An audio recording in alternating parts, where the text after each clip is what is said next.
Brenda Lee was once a child whose voice made all of America stop and listen. By the time she had barely entered her teenage years, her songs filled radios, topped charts, and dominated national television stages. That voice was not innocent or carefree. It carried sorrow, restraint, and an unnamed sense of loss. Emotions that should never have belonged to a child.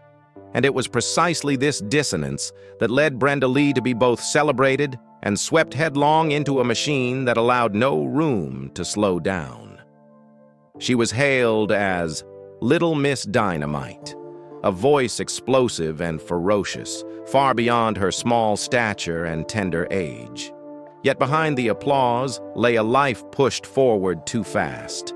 Relentless recording schedules, punishing tours, overlapping contracts, and expectations that left no margin for error. When American music changed course, when new waves washed away older generations, Brenda Lee did not collapse in the way Hollywood so often tells its stories. She slipped out of pop's center quietly, carrying with her a question that refused to fade. What really happened to a star who once ruled the charts? Then, decades later, at nearly 80 years old, the name Brenda Lee suddenly returned to the top of the Billboard charts through a Christmas song recorded back in 1958. No scandal, no noisy comeback. Only a stark paradox remained, a talent forgotten by its era, yet never erased by history. And it is within these opposing layers, early glory, relentless pressure, and a quiet, enduring resilience, that the true story of Brenda Lee finally begins to emerge. The silence Brenda Lee chose after stepping away from the center of the spotlight did not begin at the height of fame. Its roots ran far deeper, back to her earliest years, when music was not yet an art form, but the only way a child could keep herself standing amid deprivation. Brenda Mae Tarpley was born on December 11, 1944, in Atlanta, Georgia, into a poor working-class family that moved constantly, following the unstable construction jobs of her father. Her childhood was not tied to a permanent home, but to a succession of cramped three-room houses without running water, where the entire family slept in a single bed, and daily life revolved around a stark, practical question: would there be work tomorrow? In that confined world, one rare luxury existed: a battery-powered radio. It was the only doorway to the sound of the wider America beyond, and also the place where Brenda's voice first began to take shape. The Baptist Church was the first public space where Brenda sang regularly. On Sunday mornings, as the community gathered in a modest chapel, the little girl's voice rose not to impress, but as a natural extension of spiritual life. There was no stage, no lighting, only listening. That environment instilled in Brenda an uncommon habit: singing as if she were telling something deeply real and personal, even before she was old enough to name those emotions. Before the age of 3, Brenda was already being placed on the counter of a neighborhood candy store to sing in exchange for a few coins or some sweets. This was not a charming anecdote in a nostalgic sense, but an early sign that her voice had begun to carry practical value. When local singing contests appeared, Brenda entered them almost instinctively. At 5 or 6, she won a competition among nearby elementary schools and was invited to perform regularly on a radio program in Atlanta. From that point on, singing was no longer a weekend activity. It became a schedule. In 1953, when Brenda was not yet 9, her father died in a workplace accident. The loss was not softened by sentimental narratives. It left a very concrete absence: a lack of money, a lack of support, and no time to grieve. Brenda continued to sing, but the pace clearly changed. Performances at fairs, radio stations, and local television became more frequent.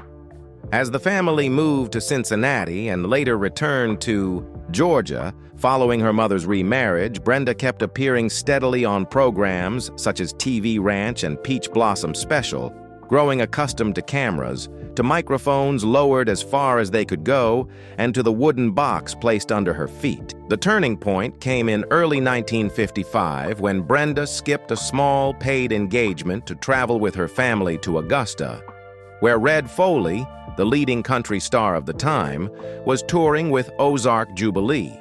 With no plan and no preparation, Brenda was invited onto the stage to sing Jambalaya before a national television audience. That moment was not a random miracle, but the result of years spent singing in spaces that allowed no room for missed beats.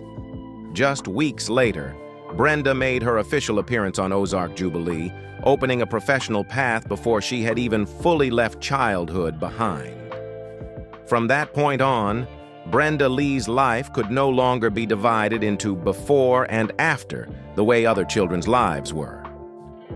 It became a continuous current of movement, performance, and expectation.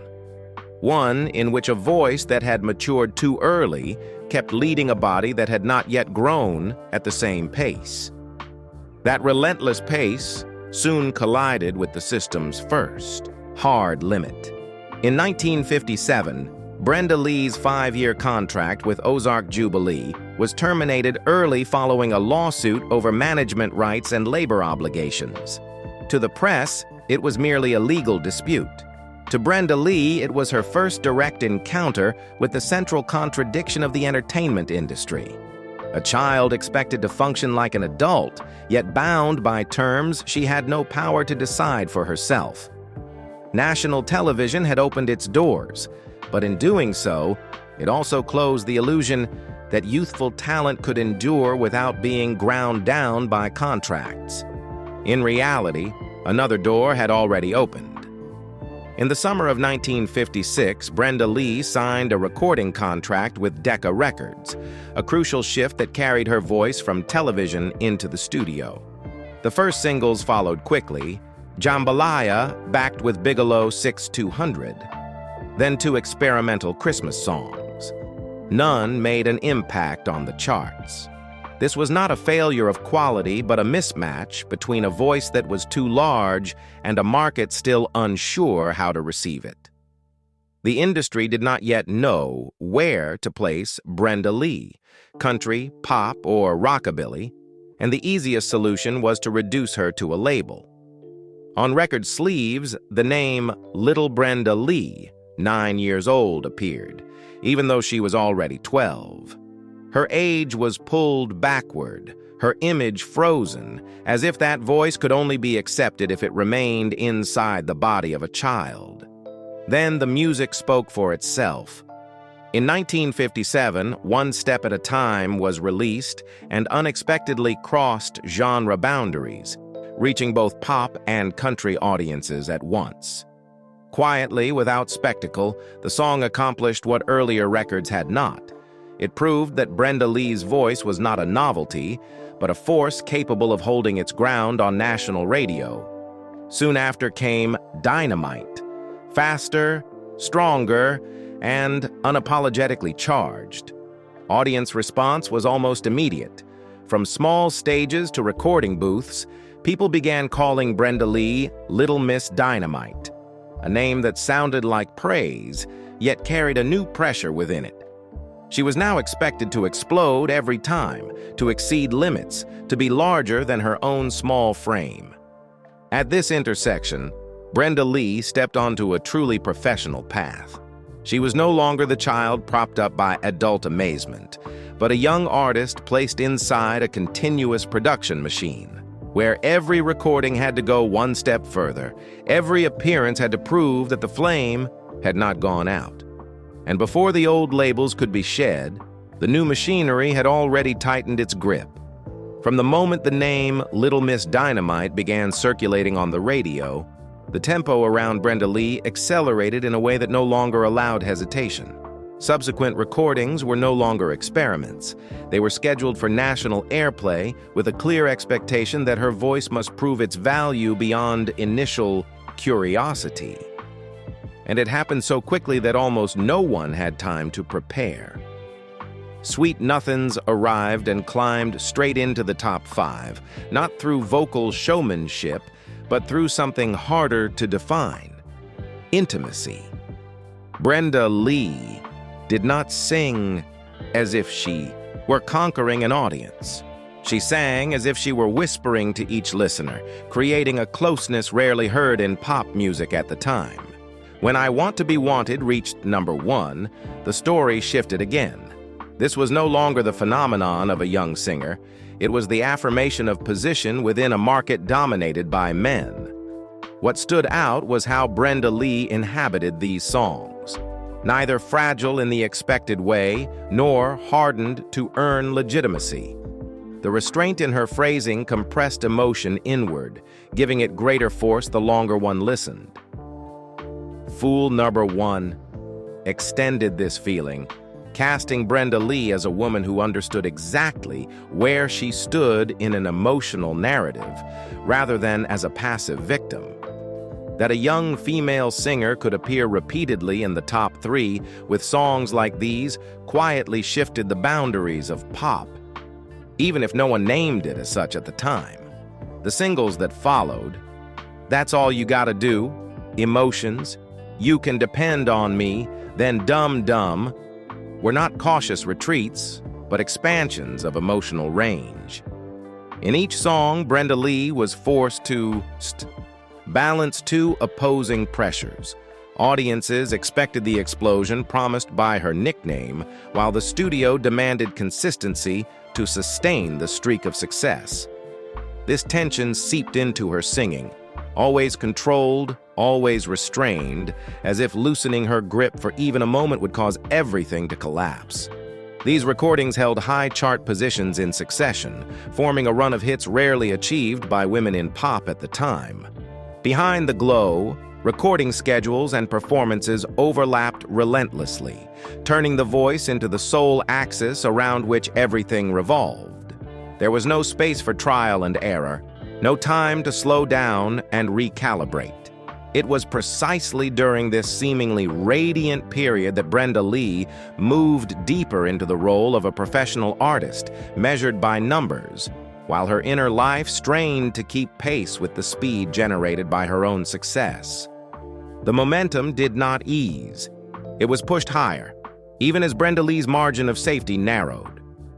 Break It to Me Gently arrived as a subtle turn. The voice remained steady, but the emotion was lowered, compressed, no longer delivered head-on. That approach allowed the song to linger without a clear climax, revealing that Brenda Lee was beginning to understand that her strength lay not only in volume, but in control. Everybody Loves Me But You followed along the same line, bringing loneliness to the forefront, yet presented with an almost cool composure. An uneasy choice for a young artist expected to impress constantly. When Losing You entered the top 10, it came as no surprise. This song marked Brenda Lee's final top 10 appearance on the Billboard chart during her pop peak.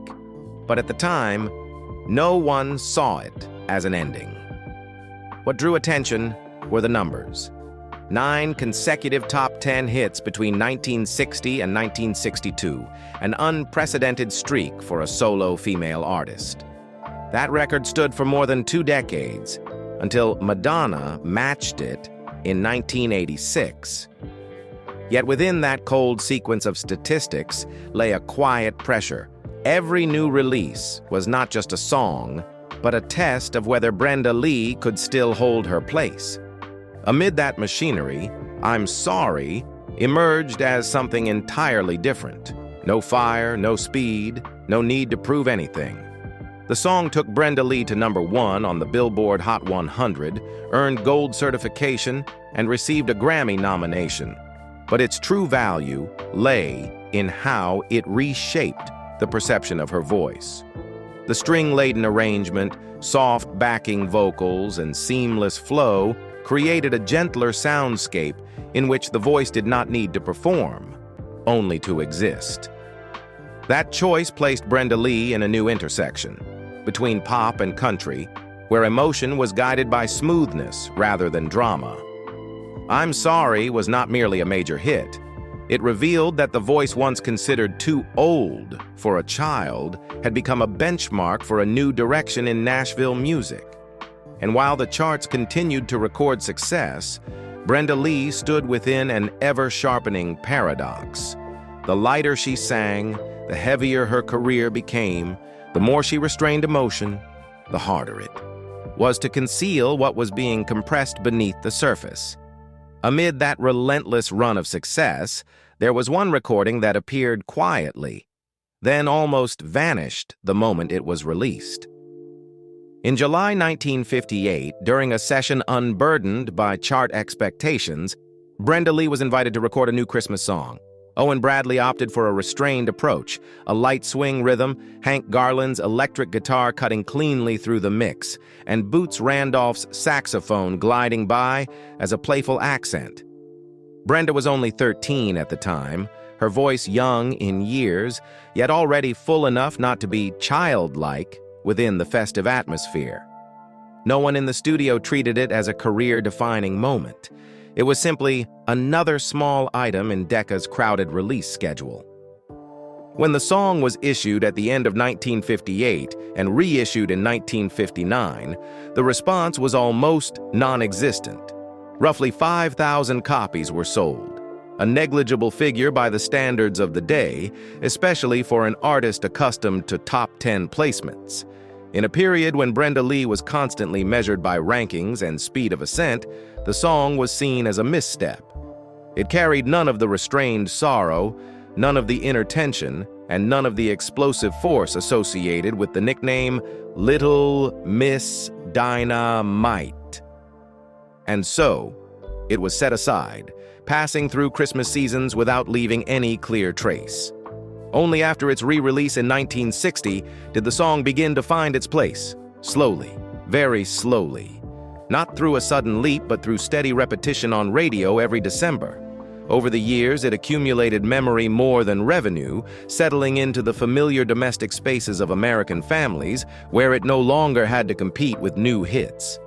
Gradually, sales passed the 5 million mark, transforming what had once seemed like an initial failure into an iconic Christmas song, one more closely tied to Brenda Lee's name than any of her pop hits. The paradox of that song became most visible with the arrival of the digital era. From 2017 to 2019, it returned to the Billboard Hot 100, rising from number 37 to the top 3, then to number 2, driven by streaming and digital sales, metrics that did not exist when it was first recorded. And then decades after the session itself, the recording climbed to number 1, making Brenda Lee the oldest artist ever to top the chart. While most of her career had been shaped by pressure to succeed immediately, it was this once overlooked song that chose the opposite path, patiently waiting for time to complete the work the market had refused to do. As Brenda Lee began to feel the harsh reality of maintaining status within a rapidly changing American market, a very different story was unfolding across the Atlantic. From the late 1950s onward, her voice found a distinct path in the United Kingdom, not as a short-lived import, but as a presence with depth, capable of transcending age and origin. When Sweet Nothings reached British radio in 1959, the reaction went beyond curiosity. It was a reception reserved for a genuine artist, one able to stand alongside domestic stars. Subsequent recordings quickly reinforced that position. Let's Jump the Broomstick, a song that made little impact in the United States, became a hit in Britain, revealing how European audiences were more receptive to the rockabilly edge and grit in Brenda Lee's voice. Speak to Me Pretty climbed to number 3 on the UK chart, while Here Comes That Feeling reached the top 5, despite having been released in the US only as a B-side. This divergence was not accidental.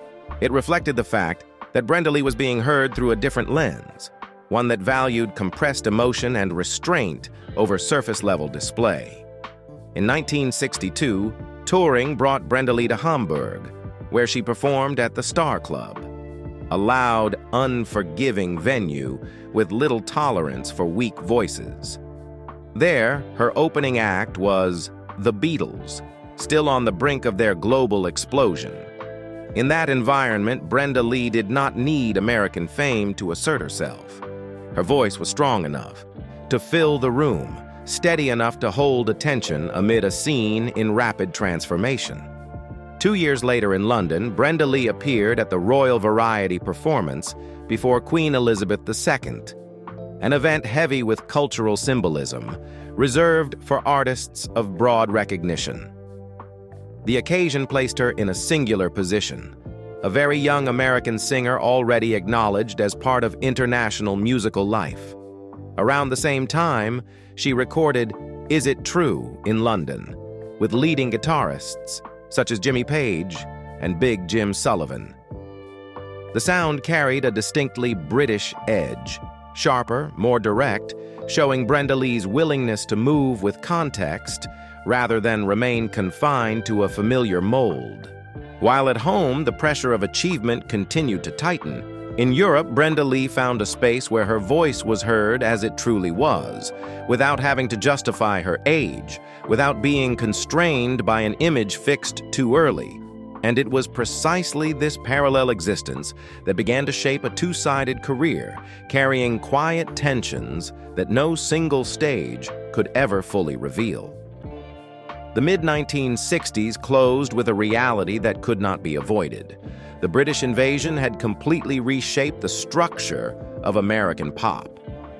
What had once been Brenda Lee's strengths, emotional depth, tightly constructed songs, restraint, no longer sat at the center of popular taste.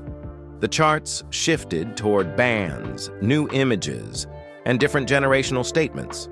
For Brenda Lee, this was not a sudden collapse, but a gradual dimming of the spotlight, forcing her to confront a fundamental question: how to continue existing when the old path no longer widened ahead. In 1969, the answer came from the very place where she had begun. Johnny One Time marked Brenda Lee's return to the country charts, quietly but with certainty. The song did not attempt to reclaim her former pop glory. Instead, it placed her in a more familiar space, one that valued story and emotion over trends. The country audience's response revealed something essential. Her voice had never lost its worth. It simply needed the right context to be heard again. By 1973, the pivot became unmistakable. Nobody Wins climbed into the top 5 on the country chart and simultaneously became Brenda Lee's final appearance on the pop chart, stopping at number 70.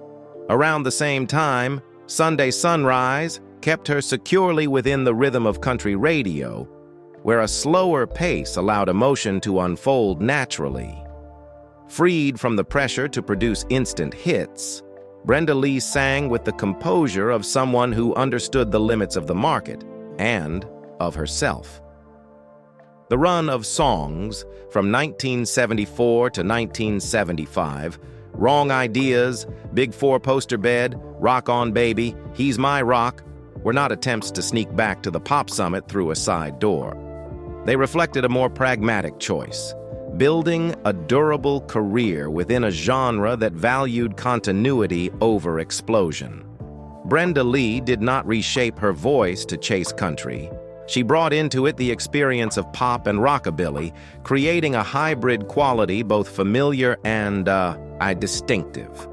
Enough to maintain steady chart positions and a reliable touring schedule. Behind those recordings lay a life rhythm entirely different from her teenage years. Quieter, less showy, yet no easier. Accepting a step away from pop's center did not mean rest. It demanded constant adaptation in an industry that rarely allows former stars to begin again. In this phase, Brenda Lee moved forward not as an icon, but as an artist determined to keep working. where each song, each broadcast appearance served as an affirmation that her voice still had a place, even as the era shifted around her. By the late 1970s, Brenda Lee was no longer hovering at the edge of professional survival. She returned to the country top 10 with songs slower in tempo but sharper in emotional clarity. Tell Me What It's Like, in 1979, cast her as a narrator shaped by experience, no longer naive enough to ask, yet not bitter enough to accuse. Soon after, The Cowgirl and the Dandy and Broken Trust, 1979-1980, kept her in a familiar position on country radio, not at the center of a craze, but a stable anchor, trusted for a depth accumulated over time. In these recordings, there was no pressure to prove novelty. Instead, there was the maturity of an artist who understood her limits and used them as a source of strength. In 1982, Brenda Lee appeared in The Winning Hand, a collaborative project alongside major contemporary country artists. The album did not rely on any single name to shine. It functioned as a shared space where each voice carried its own history. Brenda Lee's inclusion signaled that she was now regarded as part of a living legacy, measured no longer by isolated achievements, but by the endurance of her influence. 2 years later, her duet, Hallelujah, I Love Her So, with George Jones, reinforced that recognition. A meeting of voices seasoned by enough upheaval that they required no display. Simply standing together carried weight. When formal honors began to arrive, they did not feel like belated compensation, but like confirmation of a long journey. In 1986, Brenda Lee was inducted into the Atlanta Music Hall of Fame, a symbolic return to the region that had witnessed her earliest struggles. In 1997, she entered the Country Music Hall of Fame, officially affirming her role in the modern country continuum. In 2002, the Rock and Roll Hall of Fame opened its doors to her, placing her among those who had shaped 20th century popular music. Alongside this came recognition from the Rockabilly Hall of Fame and the Hit Parade Hall of Fame, completing a portrait of a career that refused to remain confined to a single genre. The peak of acknowledgement arrived in 2009, when Brenda Lee received the Grammy Lifetime Achievement Award, not for a specific hit, but for the full imprint her voice had left across generations. From that point on, she appeared frequently at the Country Music Hall of Fame in a different role. Presenter of medals, introducer of newly honored artists, a figure standing between past and present to connect both ends of the story. In that position, she did not need to sing to be heard. Her presence alone was enough to remind audiences that some careers are not measured by a single peak, but by the ability to endure, adapt, and remain, long enough for history to finally speak their name. By the time honors began to gather around Brenda Lee's name, her private life had already been set on a different trajectory, quieter, more guarded, almost as a natural response to years of being pushed forward too fast. Within that context, Ronnie Shacklett appeared not as a dramatic turning point, but as a timely point of balance. They met in late 1962 in Nashville at a concert featuring Bo Diddley and Jackie Wilson. It was not an unfamiliar environment for Brenda Lee, yet this time, her attention was not drawn toward the stage. There was a man standing just outside the halo of light, calm, unassuming, making no attempt to enter her world through spectacle. The relationship formed quickly but without haste. By then, Brenda Lee was deeply accustomed to a life governed by touring schedules and studio demands. Ronnie Shacklett understood this and never sought to compete with her work. That healthy distance created a rare sense of safety. Just a few months later, on April 24, 1963, they were married. There was no image campaign, no carefully packaged romance for the press. It was a private decision by someone who had already spent nearly her entire youth in public view. Marriage introduced a new structure into Brenda Lee's life. As her career continued to shift, from pop to country, from the center to the margins, family became the space where she no longer had to prove anything. Their two daughters, Jolie and Julie, were born while Brenda Lee was still touring and recording. But the rhythm had changed. Motherhood did not replace professional pressure. It ran alongside it, forcing her to learn how to divide her energy, something her childhood and adolescence had never allowed. Tensions did not disappear. Long schedules, constant public presence, income that rose and fell with the market, all of it created friction that no ordinary marriage could entirely avoid. The difference lay in how it was handled, not exposed, not turned into something to be consumed. Ronnie Shacklet remained firmly behind the scenes, protecting the family's boundaries from the industry's harsh gravitational pull. The durability of the relationship came not from avoiding difficulty, but from refusing to let professional turbulence define their shared life. As the years passed and Brenda Lee entered a phase where she was increasingly seen as part of a living legacy, the family expanded with the arrival of grandchildren. Her domestic life reflected a choice made early on. Instead of letting stage lights dictate her breathing, she maintained another center, stable enough to stand firm as tastes shifted. In her relationship with Ronnie Shacklet, Brenda Lee did not find salvation or melodramatic tragedy. She found an order that stood in contrast to a life once propelled too quickly, where quiet presence carried weight and endurance, in its own way, became an answer to the years gone by. With family now established as a stable core, Brenda Lee's later years unfolded along a trajectory very different from the tragic ending narrative many later videos tried to impose. There was no collapse on stage, no public breaking point, only a gradual decline in stamina with age, fewer trips, a touring schedule slowly reduced and then closed in a natural way. A voice once forced to keep pace with the machinery of the industry was no longer summoned by charts. Silence arrived not as failure, but as a slowing breath after decades of constant motion. Within that quiet, Brenda Lee faced another loss, symbolic in nature. In 2008, a fire at Universal's archive raised the possibility that many original master recordings had been destroyed. For an artist long measured in numbers, this was a kind of loss invisible to the eye. The earliest layers of sound, irreproducible takes, potentially gone forever. Her career had always been conditioned to survive in the present. Now even the past felt fragile, dependent on surviving copies and memory. A few years earlier, in 2002, Brenda Lee had chosen to recount her own journey in the autobiography Little Miss Dynamite. Not to reclaim the spotlight, but to impose order on a life fragmented by too many roles. A child earning a living through her voice, a star expected to explode endlessly, an artist forced to adapt simply to survive. The book arrived as a deliberate act, allowing the story to unfold at the narrator's pace, not according to market demand or external curiosity. Old age brought with it very human limits, declining health, a reduced capacity for public appearance. Brenda Lee did not try to resist this with staged comebacks. She stepped back, letting the music speak for itself, allowing songs that had existed long enough to continue living on their own terms.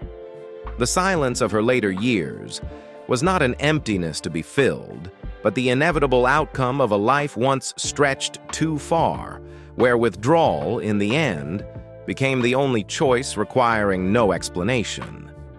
Today, Brenda Lee's life is no longer defined by comeback plans or dense performance schedules, but by a very different state, being spoken about more than ever, while she herself rarely appears in public. The event at the end of 2023 placed her in a singular position within American music history. Rockin' Around the Christmas Tree, a recording from 1958, rose to #1 on the Billboard Hot 100, making Brenda Lee, at 79, the oldest artist ever to reach #1. What mattered was not the number, but her response. She did not seize the moment to re-emerge, did not turn it into an image campaign, but accepted it simply as something that had happened. Belatedly, Brenda Lee's legacy does not reside in a single peak, but stretches across time in a far quieter way. The enduring presence of a voice that has passed through nearly the entire history of American popular music in the second half of the 20th century. Brenda Lee stands as a rare example of an artist who belonged simultaneously to pop, rockabilly, and country without ever dissolving into any single label. Her voice, dense, compressed, older than her years, became a reference point for emotional delivery without excess, directly influencing generations of female singers who followed, including many outside her genres. That legacy also lives in the paradoxes her career left behind. A child forced to shoulder adult responsibility too early, yet clear-minded enough not to self-destruct. A star once pushed to the margins by the market, yet never erased from collective memory. A song that failed at birth, only to become a cultural symbol and reach the top of the charts more than 6 decades later. None of this was engineered through long-term strategy. It emerged through the quiet persistence of music in everyday life: radio, family spaces, holiday seasons, memory. Brenda Lee does not leave behind a familiar Hollywood cautionary tale, nor did she become a legend through tragedy. She leaves a different, harder-to-tell model, an artist who survived by adapting, by stepping back when necessary, and by refusing to rewrite the past to suit the present. When history called her name at nearly 80 years old, it was not a resurrection. It was a delayed confirmation of a value that had existed all along. If there is one constant throughout Brenda Lee's life, it is that she never felt compelled to explain her silence. The music spoke on her behalf for decades. And as that voice continues to echo, long after the singer has stepped out of the spotlight, Brenda Lee's legacy remains alive, needing no further appearance to be proven. If you have ever listened to Brenda Lee's music, even once, even as a faint memory tied to a Christmas season, share how it made you feel in the comments. What do you think allows a voice to outlive the era that gave birth to it? And don't forget to like and subscribe to continue with us, where stories that seem finished still hold layers of truth yet to be told.